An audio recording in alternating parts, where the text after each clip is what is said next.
Il-Kap Nazzjonalista Bernard Grech akkuża lill-Gvern Laburista li ma għamel xejn biex jiżgura li l-obbligi fil-konċessjoni motel il-konsorzjum di 25 sena ilu jiġu onorati.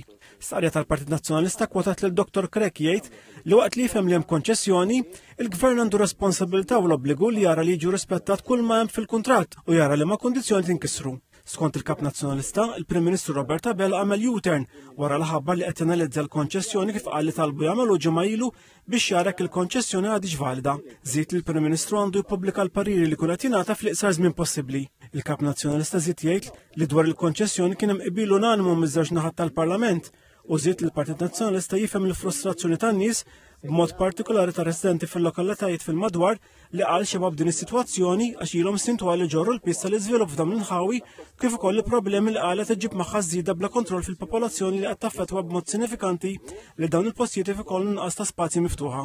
Temm jgħid li l-Partit Nazzjonalista jinsab determinat li flimkien mal-poplu Malti jara l din il-ħolma sabiħa li dan is-sit isir park tinbidel fir-realtà.